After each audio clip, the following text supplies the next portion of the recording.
actually सबखौ मोजां मोनदों ओमफ्राय बेहाय फैनानै फर्स्ट टाइम बाट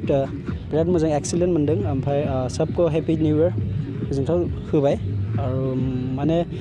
आंबो मिथियामोन दिनै फर्स्ट टाइम फैनानै नुबाय ओमफ्राय जों फेमिलि फैदों गुमै फैदों आब'मोन ओमफ्राय गासैबो जों फेमिलिफोर दंजोबो ओमफ्राय इट्स ए भेरि एक्सिलेन्ट ओमफ्राय बिदि एक्सपिरियेन्सखौ मोनाखैमोन स' फार्स्ट एक्सपिरियेन्स मोजां मोनदों ओमफ्राय दा आसा दंखि फैनायाव आरोबाव जोंनि बे ग्रथ जानांगौ ओमफ्राय youthफ्राबो लाइक एज ए स्ट्रं थानांगौ picnic place like as a बिराद स्ट्रंलि थानांगौ बेनो ओमफ्राय जों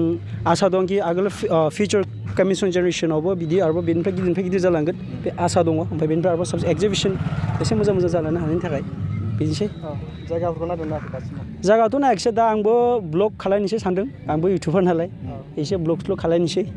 ओमफ्राय नायनोसै ओमफ्राय बेहाय आं सानदों नेक्स्ट इयाराव आं पिकनिक स्पट माबानिखौ आं एसे रायलायनो नागिरदों दा बेखौ एसे गोलाव गिदिरजों रायलायनानै बेहाय जों टेन्ट मोनसे खालामनो नागिरदों आरो हर्स टेन्ट मोनसे एक्जिबिसन अनलि 3 daysनि बेखौ नेक्स्टआव दाथ' जाला स' नेक्स्ट इयार इनकामिसन बेहाय खालामनोसै आं एक्सुवेलि माबानिफ्राय फैदों गसाइगाव औ नोंथांखौ बर'नि सर्ट मुभिसखौ जोङो नुनो मोनो सर्टआवथ' गालाबायो औ गालाबायो एबार माबाफोर आरो गोदान औ गोदान दङ दा ओमफ्राय माबा मोनसेयावथ' एलबाम दङ हिप हप बिनि हिप हपनि फैसिगोन एसामिस जों गासैबो मिलाय मेथाइ दङ ओमफ्राय मोनसे दङ हिन्दीनि ओमफ्राय दा आरोबाव रिसेन्टलि मैयासो खालामदों शुटिं बेखौथ' नेक्स्ट उइकआनो नुनो मोनसिगोन बबे चेनेल थ्रुयै नुनो मोनगोन बड' हिन्दी एन्टारटेनमेन्ट ओमफ्राय मोनसेयाव दङ जोंनि माबा एसामिसनि आरो ग्रह चेनेल बेहाय नुनो मोनगोन आंना बड' हिन्दी एन्टारटेनमेन्ट नोंथांनि चेनेलाव औ आंनि चेनेलाव नोंथाङा फंनैसो फिसा नोंथाङा रायजोफोरखौ जोंनि भिउवार्सफोरखौ मिनिहोनो बा रंजाहोनो नोंथाङा गुसुं डायलग होनो हागोन नामा गुसुं डायलगा गुसुङा माने दाथ' बर'जोंथ' जाला एसामिसजोंबो आं एसे माबा जायो आरो ডাইলগা মানুহত পৰিবলৈ কৃতকৃতি হয় কিন্তু তাৰ ওপৰত আহে বোলে তাৰ ওপৰত পুটু পুটু মৰে কিন্তু তাৰপিছত কিয় জনজ্যোতি জাহে তাৰপিছত কাৰণটো তোমাৰ যে কিন্তু যে মৰমটো তাৰপিছত অনুৰোধন চবকে হয় जेनेबा बर'आव एसे गुसुं बुंना होनो हागोन दा बर'आवथ' आंबो मोजां एक्सप्लेनेसन खालामनो हाया स' आंबो एसे माबा नालाय स' बेखायनो निमाहा होदो स' I will try next time but right नावथ' आं एसे माबा कनफिउजन दं दाथ' पिकनिक जानोसो फैदोंमोन स' नोंथांमोनहा फट'ग्राफि चेनेलनि मोननायनि थाखाय इन्जयाथ' एक्सिलेन्ट ओमफ्राय दा नायनोसै दासो फैदों नालाय स' अभियासलि दा जागोन बेनि माबा जायो बेनि आरो थेंक इउ भेरि माच खुलुमबाय बे जोंनि बे निउसनि थ्रुयै जों फोरमायनो हागोन रायजो राजानि सिगाङाव आरो गोदान बोसोरनि थाखाय आं बयनिसिमबो आंनि गोसो गोरबोनिफ्राय आंनि अननाय आरो खुलुमनायखौ जासिहरबाय आरो बयबो मोजाङै दं सानबाय आं गोदान बोसोराव सुबिदाफोर खालामना होनाय जादों बे जोंनि आइ पलि पिकनिक स्पटआव जों सुबिदा खालामना होनो हानाया जाहैबाय दा गेलेनो थाखाय बा गोसोखौ गोजोन होनो थाखाय जोङो बटिं पेडेल बटिं बेखौ जों लाबोनाय जादों आरो बेजों लोगोसे दुलायग्रा हेव हेवा होनना बुङो बर'आव नैबेखौबो जों बानायनाय जादों आरो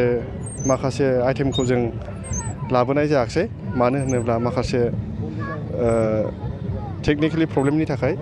जों लाबोनो हानाय जायाखिसै आरो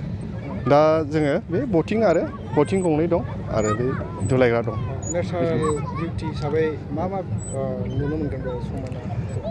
नेचारेल बिउटि हिसाबै जोंनियाव बेयाव नुनो मोनो जाहैबाय बैग्रि बिफां दं आरो गराइ सिफथि होनना बुङो गराइ सिफथि बिफां दं आरो बैग्रि फिथाइयाबो नै जाजानोसै बे समाव माखासे मोनहांबाय माखासे खानानै जायो बैग्रि फिथाइबो मोनजानाय जागोन बेयाव फैयोब्ला आरो समायना रमायना बे बैग्रिखौ नुफैनाय जागोन आरो बे गराइ सिफथि बिफांखौ नुफैनाय जागोन आरो दासिमाव नोंथांमोना खुलिजेननायनिफ्राय पाब्लिकनि माबायदि रेसपन्स मोनखो